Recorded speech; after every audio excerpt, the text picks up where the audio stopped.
Good morning from Johannesburg, and welcome to a special broadcast of News24's Politics Unmuted, where we are closely following a very dramatic and hotly contested US election. It's as we expected. It's divisive, it's antagonistic, it's controversial. We've just seen President Donald Trump tweet accusing the Democrats of trying to steal the election. We saw Joe Biden appearing as well on stage with his wife, saying that his campaign needs to keep the faith. We saw Fox News, closely aligned to President Donald Trump, first calling Arizona and then rescinding their call, Arizona, of course, being a key state. And we've also seen that the race is much closer than it was predicted by the polls earlier. My name is Peter de Toy. I'm News24's assistant editor. Joining me is Ron Darby, Fin24 editor, Juanita Hunter, our political editor, James de Villiers, a reporter at News24, whom I'm going to ask about the Electoral College, James, so prepare your answer for that. We need to try to understand how that works. And then John Mattison, a renowned author and journalist who used to be a local correspondent for National Public Radio in the United States. Welcome, John. Welcome, James, Ron, and Juanita. Thank you. Thank you very much. Guys, it's been a dramatic evening. I don't know about you. I was awake most of the night. I had a bit of shut eye for 40 minutes in the middle of the evening or in the middle of the night.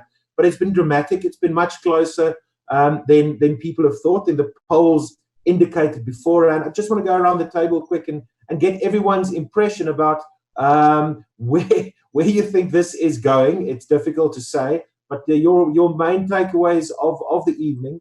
Juanita, let's start with you. You love politics as much as anyone. Would you rather be a South African journalist or an American journalist right about now? My heart goes out to my colleagues in the US, this evening over there, particularly because of how tense, uncertain, and also just chaotic some bits of the US poll has been for the last, 24 hours. I think it's quite interesting to see the different dynamics, particularly around, just looking from the different networks and how they're reacting to the vote so far, and the different calls you've alluded to the, Fox News calling Arizona, Trump being, using that and already setting the scene for what I really went into this election almost, predicting that there's going to be some contest around the counting of votes post-election night. And you can see that the stage has already been set. And I think that's going to be the bone of contention going forward. You look at, CNN, for example, they've been extremely conservative, insisting the entire evening that it's too early to tell. And I think that, yes, while it's too early to tell, there are some key indicators at this point. I just find it completely and utterly fascinating that incumbent president seeking a second term is undermining the electoral process and jeopardizing the perception that it may be free and fair. John, what do you think? What's been your biggest impressions of the day so far? Yes, well, of course, Kanita's quite right. I covered several American presidential elections. We've never had anything like this where a president undermines the electoral process, quite the reverse. But on to where we are now, I think the big surprise has been that there was a chance that the Sun Belt would go for Biden. And if it had, that would have really short-circuited the whole process. We'd have known that Biden had won. The fact that he didn't win in any of those, except probably he'll get Arizona, means that it's down to the ones we always thought, the ones that had cost Hillary the election last time. That's the three Rust Belt states in the north of Michigan, Wisconsin, and Pennsylvania. It still looks good for Biden that he'll win, but we're now in for quite a long delay. And I think one of the reasons that Trump rescued his chances in the Sun Belt was he played the old red Roy Gafar for all it was worth, the whole idea of the communist bogey. There's one place that works still in America, and that's in Florida, because there's a very big Cuban American community that fled Fidel Castro and still takes a hard line. And that he tried to say that Biden was a socialist or a communist, and that's what he'd bring to America. Of course, it's so unrealistic, but for Cuban Americans, it seemed to have had its effect. Ron, has this gone like you expected it to go? In a way, sadly, yes. So I think this, in my worst case scenario, that it would play out like this. Like we see almost the hardening of the lines in the U.S. political system, and it's gone exactly like that. I don't even think it's really like a pro-Trump thing. It's almost regardless of Trump. Like this red-blue divide in the U.S. exists. John was laughing now at how Fidel Castro, wherever he is, right, must be laughing that he still has that much of an influence on the U.S. like all these years later, since 1916. What was that?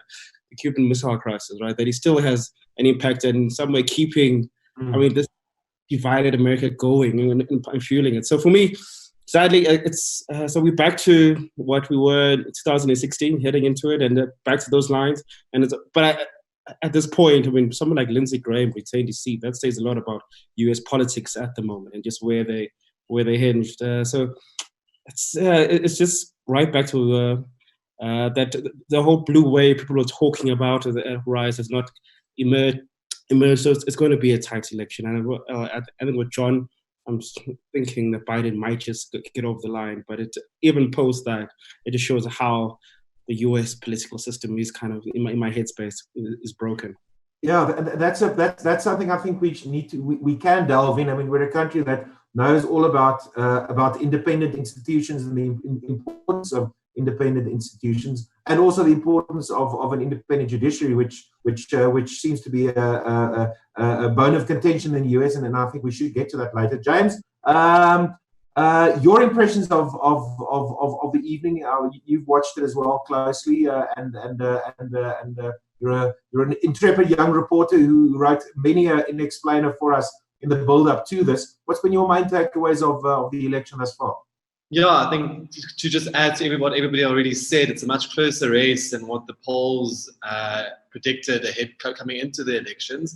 It is interesting in some battleground states such as Pennsylvania and Georgia, the absentee ballots and the mail-in vote ballots, those are still predominantly outstanding. So while those states might be leaning towards a Republican candidate of Donald Trump at the moment, as those absentee ballots and mail-in votes it's counted this morning, and then throughout the next days, we might be seeing those states flip towards a Biden and then him becoming presidency. I do think it's interesting that the Biden was unable to flip Florida, as mentioned, where polling predicted that he would be able to clinch that state. Florida, obviously, indication of who would take the presidency in the past few elections. The president that took that state typically becomes the president of the United States. So we'll have to see what happens in that regard. James, nice segue. Let's talk about Florida, guys. Let's first of all say that there's a long way to go. John, you alluded to it earlier. We're in for a long wait. The analysts in the US warned us that there might be some blue and red mirages as the on-day polling and the vote of the mail-in polling ballots come to be counted. So there might be some distortions there. We are in for a longer wait than we've become used to. But let's talk about Florida. John, and maybe you can weigh in on this. Beforehand, before the election, the Democrats had quite high hopes for Florida. It's not a must-win state, though, for Biden, is it? Yes. Well, this is the strange thing about Florida. If Trump loses, he's probably lost the election. It's necessary for Trump to win it to stay in the game. It wasn't essential for Biden. If Biden got Florida, it would have been brought him close to a landslide. But the fact that it looks like Trump's winning it keeps him in the game, but it doesn't tell us the outcome yet. It puts the whole thing back to the three northern states in the Rust Belt. Whereas, as James was saying, what we're experiencing now is the red mirage. They're counting the ballots that are likely to go for Trump, and the ones that go for Biden will be counted later. So that's where the whole risk of unrest comes, because Trump supporters will say, look, he's winning, why don't you declare the results? And Trump will say, they're trying to steal the election. But in fact, there are a whole lot of votes that still have to be counted, which go more for Biden, and that's what we're expecting to see. Ron, you spoke about Trump being very effective in keeping up divisions in the states, inflaming divisions, keeping people divided. Florida has quite a large and significant Cuban population, Cuban expats, obviously Cubans who fled suppression in Cuba, who lived or who knew family who lived under a socialist or a communist regime. And Trump was very adamant and very strident in his attacks on Biden, characterizing him as an insurgent on behalf of socialism. It seems to have worked. Worked the charm, and it almost. I mean, the whole U.S. Political system is made up of bogeymen, and one of them clearly is the whole idea of socialism, and that spread. What Cuba was, that fear of socialism that lives within the U.S. political system has always astounded me, and Trump quite simply went and harped on that, and literally, it's as simple as that, and that just tells me about almost like global. Like, let me go way back to the Cold War era. Almost like in the U.S., in some instance, that exists within different states of just that fear. The McCarthyism still exists, and Trump went and pressed that easy button and got back that vote from Florida. But to me, it just as I said, right, this dual system that the U.S. has, it's always been, I guess, it's a tenterhook that the U.S. politics always hinges itself on, and we all sitting here in South Africa and across the world thought this is the model of a perfect political system, but I think it's not. Like, I sit back now and thinking this is not the model of a perfect political system. Having just two gigantic parties and swaying, who can, all they needed is a irresponsible leader, right? One of them has been led by one irresponsible leader, and here you have it. It's simple as that. It's so delicately waged on who are the leaders of the party. So if the Republicans had anyone of a sound mind, I think that, well, we'll still be like the tension we feel even here living in South Africa. The tension I feel here, I can imagine what it feels like being in the middle of America right now would not be there. So it's a system, just the personalities when it comes to the U.S. political system is a danger to me. And we were thinking even here when we were tired of the Zuma era, we were like, can we just elect our own leaders? And this is exhibit A of just how badly wrong it can go when you hinge your whole system on just one particular man, and especially if it happens to be a Donald Trump, right? Ron's philosophizing here about politics and a system and stability of a political system, and he's 100% correct. Has this election, and not with specific reference to Florida, but has this election, to your mind, exposed some flaws in the American political system, in American democracy?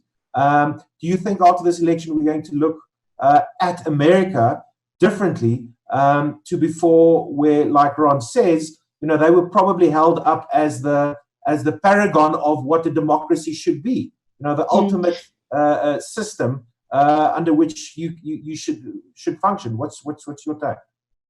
Yeah, the thing is that, America has been the school principle of global democracy, in the sense that, it sort of shouted down at the world over around the, interest of free and fair elections, around, just democracy, the democratic construct.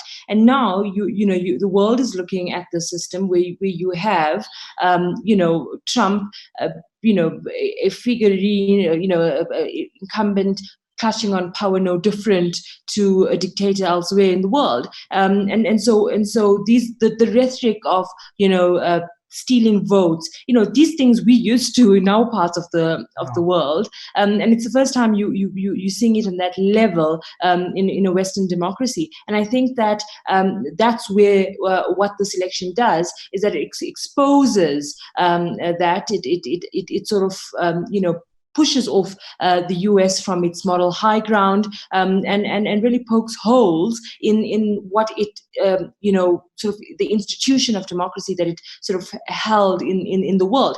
And so I think that there's multiple things for me, Peter. Is the first of which is the shock, sort of among the chattering class, like how did people even just vote for Trump? And I think that's the problem, is that we live in a world where a rational world where we think this man and his track record over the last 4 years can let alone his history before his first election was enough to make people realize no, this can't work.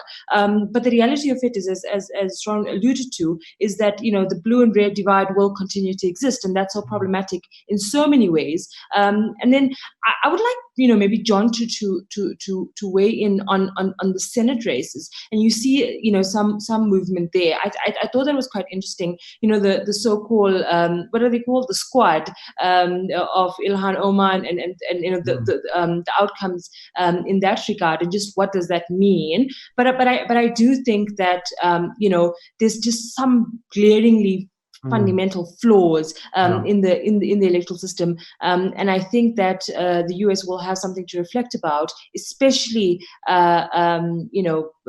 post this elections, having had two sort of 2016 and this election to look back on. John, getting back to the hard results, to where we are and what we've seen, Juanita spoke about and Ron spoke about the red and blue divide. You spoke about the Sun Belt. There was a lot of hope for the Biden campaign that they might make inroads there. We've seen Texas will probably remain red, as Florida will do. Georgia is still very much on a knife edge. But the Sun Belt, the southern states, they voted as they did in the past. What does that tell you about the entrenchment of political ideology and convictions in that? Well, Peter, underlying this battle is the shift, the demographic shift of the whole of America. More and more Black and African American and Asian Americans are becoming part of the population, the voting population, citizens. And the whole demographic shift that's going on to the Sun Belt. There are people from other ethnicities, but also from the north and from the coasts are going into places like Arizona. And that's one reason why Arizona is the one Sun Belt state that might go for Biden. So there is a slow, steady shift towards a more globalized sort of mindset. But the one thing on the other side, I hope that even if Biden wins, he and the new American political establishment will not forget the underlying reasons that propelled Trump. Trump didn't invent all these issues that got him into power. He surfed them. And those are the unintended victims of globalization. Yeah. And of course, that's what you see in the Rust Belt. The people who shifted from being union members who voted for the Democrats all these years and went for Trump last time and got him in. And they did it because he said to them, you lost your jobs because of all those trade deals, all those international negotiations that Biden and Obama and Clinton got involved in. And so that's a lesson they need to take. And I really, Biden has shown that he is trying to take some cognizance of it. Whether he's taking enough, I'm not sure. John, I want to follow up on that. You speak about the demographic shifts in the United States, about more Black and Latino people and immigrants from the East becoming a part of the landscape. Are we seeing that reflected in the results yet, or not? Yes, because all these Sun Belt states would never have been in contention at all. I mean, the fact that there was even a discussion that they could go to Democrats reflects some shifting. And as I say, I think Trump pulled an effective measure in Florida, and he saved the Latino vote. And I must say one other thing about Biden. Bernie Sanders did a first-rate job in getting the Latinos on his side. The Hispanic vote was very pro-Bernie Sanders, and he worked very hard to get them. And Biden didn't do that. And Biden has done particularly poorly among the Latin Americans. It's a bit different in other parts of America, but he didn't do the work he should have, because he should have been able to get a higher proportion of that vote. Let's just remind our viewers that the fat lady has not even, I think, gone to the dressing room.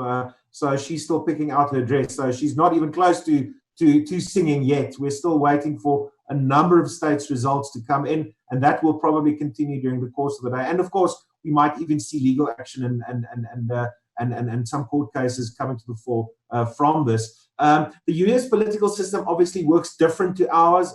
We might see the popular vote being won by one candidate, but like we saw in 2016, if you win the popular vote, it doesn't necessarily mean that you win the election. James de Villiers, you are our resident expert on the Electoral College. Can you give us an explainer about what the Electoral College is? How does it work? And John, after James has given us the rundown, maybe you can just give us some background about WTF, man. Where does this system come from? And in a modern democracy, how is this still justified? James?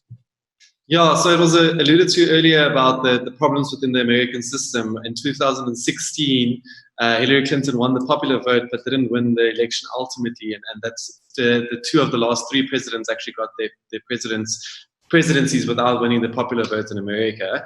And that's because of the Electoral College system. And how that works is basically every single state, similar to provinces in South Africa, has a set number of Electoral College members that vote towards the president. And those Electoral College members are divided to every single state based on the population size of that state. So California, with a large population, will have the most Electoral College votes in America compared to and Pennsylvania, also a very large state, will have 20 Electoral College votes, while some of the mid and west states will have less Electoral College votes because of their population size. And how it works is that, so the Electoral College votes gets divided up between the 50 states of America, and it works on a basis that as soon as a candidate has a majority of votes in that state, it gets the entire state's Electoral College votes. So let's, for example, say Pennsylvania with 20 Electoral College votes. As soon as one candidate gets a majority there, 50 plus 1 or 48, depending on if there's an independent running as well, that entire portion of Electoral College votes goes towards their tally to ultimately become president. And they need 270 Electoral College votes to clinch the presidency. In total, there's 538 Electoral College votes in the United States.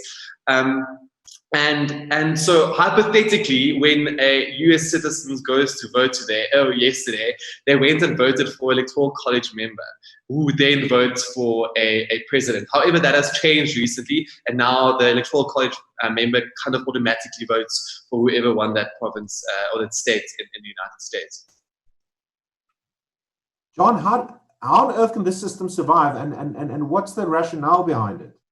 Well, it comes from the 18th century when the Constitution was written, which, by the way, is why the late Justice Ruth Bader Ginsburg always said, if you want to choose a constitution to follow, don't choose the American one, choose the South African one.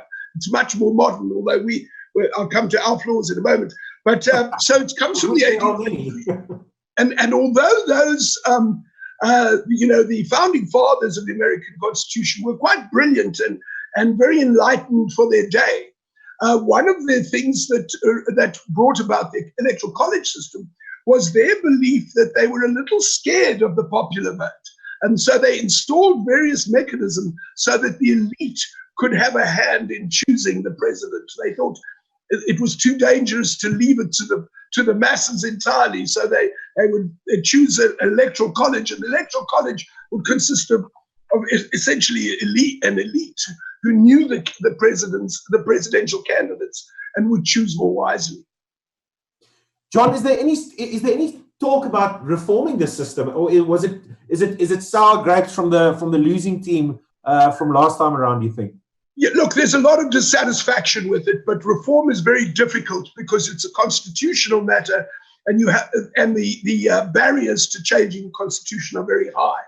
I think as a result, you're going to get a couple of minor efforts to make changes. If the Biden wins and the Democrats get a majority in the Senate, there are a couple of smaller things they can do to reform. And the main one is to stop the filibuster system in the Senate, because the filibuster system in the Senate has the similar effect that you can't get anything passed without 60 votes out of 100. and there is a peculiar parliamentary mechanism by which they can reverse that. There's also more talk. I mean, I lived in Washington, D.C. Washington, D.C. does not have a senator or a voting member of the House of Representatives. That's also an old legacy. So there is a move to try and change that, to give Washington, D.C. its own senators, and possibly also Puerto Rico.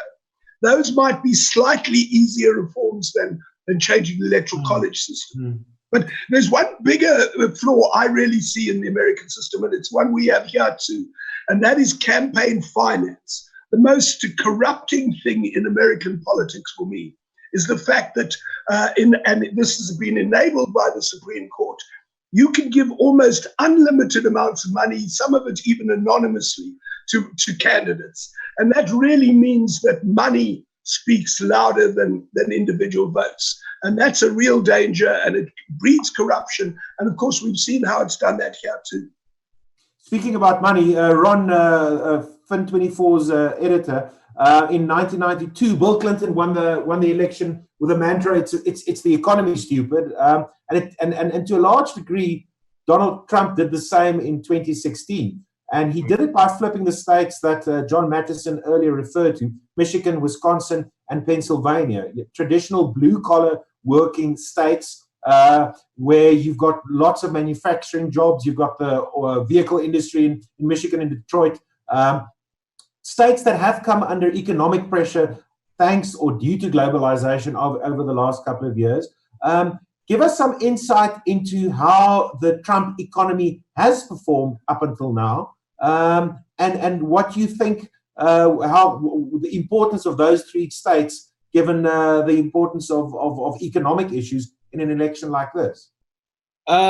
Trump didn't do it. Trump inherited an economy that were under, if we go all the way back to 2008, when Obama came in. Of course, they were in that recession, market collapse, and so on. And Obama raised all these funds. I think fundamentally, like almost probably, the original sin maybe about the whole why Trump is here is perhaps what Obama did in saving all this these big motor companies and bailing them out and bailing out all the big banks at that stage. And from that period, the US, one thing awesome about the US when it goes through a recession compared to, I guess, South Africa, it's awesome and terrible in the same token. The US companies can quickly right size. Like, I guess you come in the morning, get a pink slip, you fired. So companies quickly can right size their cost base, and then so the US recovery came 2009, 2010, and Obama actually ushered that in. But in saving all the banks and saving all the motoring companies, there was this animosity that the big corporates and the one percenters were bailed out when it was their fault for taking the US into the recession it was in. Right. So when Trump gets into power, the US economy is basically on an upward track. It was on a record long streak of growth, quarterly growth at that stage. So he gets into power and he just rides this wave and promises with this with stock markets outperforming. And also, in truth, if you think about those stock markets, what was outperforming was Silicon Valley. In truth, it was Facebooks and the Googles and and that's where all the huge growth was. And which actually mechanization, which was further eating into jobs. Anyway, it's a long theory to that. So Trump rides his wave excellently well and talks about how great he is as a businessman. But and promising jobs will return to the Rust Belt, as it were, and the steel sector. I mean, going to Pittsburgh and promising steel jobs, coal, promise jobs will return. When actually the global economy is moving away from those fossil fuels in industry. But under that, almost like that hot air that he sprouted at that stage, it was sustained because of that anger from 2008, right? When Obama bailed out the 1%. He was supposed to be here. When Obama came in, was hope about everyone else, like hear from the common man. But the first order of business, which he had to do, like literally forced to do with a gun down his neck, was bail out that 1%. So what Trump just came in to do, lower taxes and admittedly some middle-class benefits. There were middle-class benefits, but of course, once again, he was ultimately the biggest beneficiary, him and his peers, and he rode his wave out.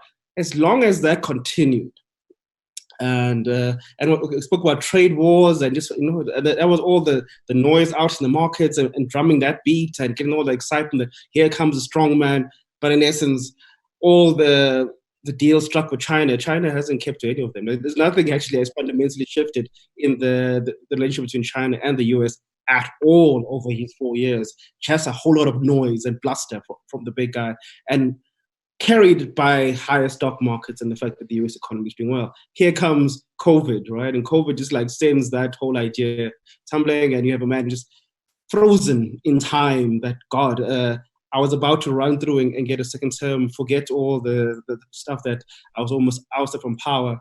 And COVID has come and totally knocked him off his rocker. And that has put him on the back, put him to a stage here where he could potentially lose this election. So in terms of a Trump US economy, yeah, for me, looking at the US economy, that thing was on its canter. And also was basically due for cool off at some point. He was just hoping that it will cool off maybe in his second term. Yeah. And it is Obama. And if Obama saved in 2008, created the animosity in the same token from the common man in the Rust Belt, and who weren't bailed out, right? Those are people who were left with huge mortgages and went underwater. And those are the ones Obama didn't care enough to look after. And they're the ones that come back and just turned against Obama and turned against the whole Democratic project. We've got so Ron, you make an important point. If Corona didn't come around, we probably wouldn't have had such a close election like we're seeing now. We've got around 10 minutes left, guys and gal, and I will ask you the question right at the very end to make a prediction and identify your winner, the horse that you think is going to win. So mentally prepare for that question.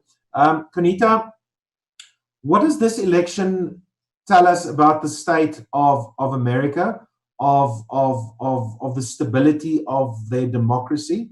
And what does that mean, do you think, for the world? We've seen under Trump that the US has become more drawn into itself. It's antagonistic towards NATO. It's antagonistic towards Europe. It's withdrawn from the Paris Climate Change Agreement. I think that comes into effect today, actually. It's embraced, and I don't say that very lightly, it's embraced some dictators like Kim Jong-un in North Korea, Erdogan of Turkey. We know that Trump has got a very peculiar relationship with Vladimir Putin. What is this election and what you've seen thus far, especially during the campaign, tell you about the state of the American society? So obviously you can't comment on that without reflecting on COVID-19, particularly the fact that it has been devastating across the entire globe, and more pronouncedly in the United States. 9.4 million Americans affected, or 233,000 or more people have died from COVID-19. It was probably the backdrop of this elections and the consequences and aftermath of this pandemic on people's lives would have been the basis for this elections. But then there's also a number of other issues that Peter, I think can't be ignored. Obviously, you talk about Trump and where he comes from. There's been he's been exposed over and over again for his manifest corruption. If you just look at his taxes, then you look at just his the populism and that kind of thing, and just how efficient he has been as well as just as a leader and as a statesman. And then when you look at all of that into context to the rest of the world, you can see this. You can see what's broken. You can see the sort of the alliances of who would benefit from a Trump winning. But I think what COVID-19 has done is that it's broken so much of what we knew before, whether it's economy, what Ron was talking about. But also in terms of, who are the power brokers. And I think we're going to only see the real aftermath of that, once things have stabilized, not only in the US election, but also just in terms of COVID-19 and the consequences it has had on the world. And so I think that there was a peculiar question put to the ANC's chairperson last night as to where does the ANC, for example, and they said we'll just have to work with whoever wins, and I suppose that's the world all over. That you just have to take what it gets, really. And obviously interesting things to look out for is what happens when the dust settles with COVID-19 in terms of relations with China, and then more importantly, what happens to global globalism and things like multilateralism and whether that sustains. And I do think that a second term for Donald Trump will definitely, if the first term sort of unscrewed the caps of multilateralism, you're going to see it sort of the wheel completely punctured in a second term, and so that obviously upsets the order, I suppose, and I think that those are very important things. But more importantly, in a Biden win, you're going to see states sort of finding their feet and trying to sort of reset relations, especially considering what has happened in the Trump administration, where the foreign policy was dictated to, one can argue from the motive of personal interest. And so I think that there's definitely going to be a reset of sort, whether it's going to be defunct as a result of just what the election throws and the consequent or the parallel aftermath of COVID-19, but also if it goes the other way and it's a Biden win, there almost needs to be this sort of movement back to sanity. And I don't know if that's possible at this point, or it's far too gone. John, do you agree with Juanita? And you know Americans quite well. Has American politics always been as polarized as it is now? And have Americans always been as antagonistic towards each other as we've seen them become over the last 4 years? No, I mean, when I was in Washington as a foreign correspondent first in the 80s, there was much less polarization. It felt polarized, but in fact, Ronald Reagan and the leading Democrat, Tip O'Neill, the speaker, used to meet after they used to say no politics after 6 p.m. and they would meet for drinks and talk and tell each other Irish jokes. It got a lot more polarized in the 90s, starting with Newt Gingrich in the Senate, and it's got worse and worse. So it's really at the worst it's been. And of course, if you have a close election this time, that suggests that it's not going to change. I suppose if Biden had really done very, very well this time, he might have been able to break that fever. But now, and I suppose it's still possible, but it looks less likely now. Is American society and politics in serious trouble, do you think, John? Do you think there's a serious existential crisis that they need to address? Oh, absolutely, yes. And I think it's had a global impact that affects everyone, even here in South Africa.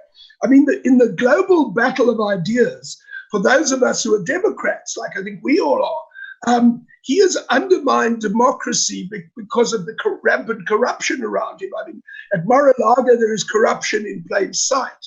And the impact of that is it sort of feeds the autocrats who say whose argument is that our democracy isn't all it's cracked up to be, that there's corruption anyway in America and South Africa and so on. We just pretend it isn't there, and Trump has shown that there's corruption in the American system, and so I think it's hurt the whole project of democracy globally. And of course, the other implication for South Africa, if I might just add, I had dinner with some South African politicians the other night. They know Biden quite well, and even Nancy Pelosi from the anti-apartheid days. And they were saying if Biden comes in, it's very good for South Africa because the White House will be open to our calls and on an informal basis. But beyond that, South Africa needs these multilateral institutions more than maybe America does in the short term, although I think in the long run they do too. We need the G20 to be strong, the World Health Organization. And I worked in the UN, it's full of flaws.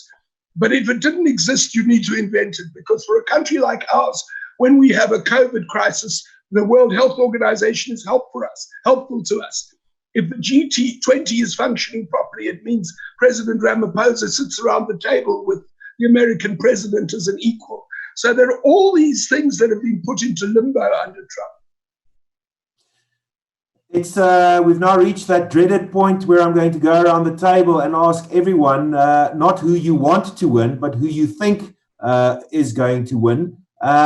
James de Villiers, who is going to win and why? Yeah, I was hoping that I'd be last so I can listen to all the other answers. I think leading into the elections, based on the polling, I would have said a strong Biden win, just because the polling really placed him in a good position. However, I was watching CNN quite late last night, and then President Trump, kind of the midday in Washington, D.C., went to the Republican National Committee, Organizing Committee's offices in Washington, D.C., where he held a speech. And his speech was basically about how the economy was on a good track, and then this thing from the outside, this thing from China came and destroyed the economy that's on the right track, and then he's kind of trying to fix that situation. And to me, as an outsider listening to this, it kind of felt like a compelling narrative. It felt like, yeah, he's the victim in the situation. This isn't his fault. This is a virus that was out of his control. And I think just on that basis, and seeing what we're seeing this morning, I think that hard to say it, but my current prediction would be leading towards a Trump presidency for the next 4 years. Ron Darby? Yeah. 2016, I had a wager that Trump would win. Jeez. And you were right. Yeah. At this time, there's so many things. Like the trade war is still an impact. People care more about their financial concerns, economic considerations. So they like the idea, the strongman trade war issues. Hispanic, Black, there's racial tensions in the US are much deeper than we could ever imagine. And you have a president like Trump who played on all these things, right? Just raised the division along all these lines. Come on, man. We'd hope the better angels in the way out in the US. This is hard. What's the coin, man? A Biden win, but despite all of this, it's very close. No riders, man. No riders. Yeah, I'm gonna go with Biden, and there's no bias. It's you gotta. There has to be. Yeah. Conita. I had this answer before Ron said it, and it's going to be slim. It's going to be contested. It's probably it's looking at a very tight win for Biden. I think not many. John, you can correct me, but not many U.S. presidents have lost a re-election bid, right? I think it is a 5 in the last few decades. So I think historic nonetheless, because if I'm wrong and Trump wins, a demagogue president gets a second term. But if I'm right and Biden wins by a slight majority, it's the unseating of an incumbent. That's historic nonetheless. So I'm going with a very contested, fraught, probably a Trump who doesn't want to leave the White House, Biden win. John Matheson. I think the Rust Belt takes it over the top for Biden. I think he's done enough to get Michigan and Wisconsin and almost certainly Pennsylvania. I think he'll probably take Arizona, but he only needs 3 out of those 4. So I think he does win. And I think, of course, COVID-19 was a big factor in undermining Trump. And then I think in the Senate, I think the Democrats are definitely going to gain seats in the Senate. At the moment, it's 53-47. I think there's a good chance the Democrats will get at least 3. And then if Biden is president, the vice president has a casting vote in the Senate. I can't. I suppose I need to put my cards on the table, Ron. Last thing, though. If Trump wins and the Democrats win the Senate, well, at least he'll be impeached. That's all I can say. He'll be impeached. They won't finish their second term. That's my other caveat. I have to concur with John. I think Arizona seems to be leaning towards Biden, which will put him in a good position in the Rust Belt. And I too think that Wisconsin and Michigan might put him over the top. We're still waiting for Philadelphia's results to come in, and he is supposed to be very strong there. So if I were a betting man, I'd put $5 on Biden. Thank you very much, James, John, Ron, and Juanita. For our viewers, keep an eye on the Rust Belt that John explained to us earlier, Wisconsin, Michigan, and Pennsylvania. That will be the deciding states. Only then we'll be able to say who will be the next US president. Thank you very much for joining us, and have a good day, everyone. Thanks. Thank you very much.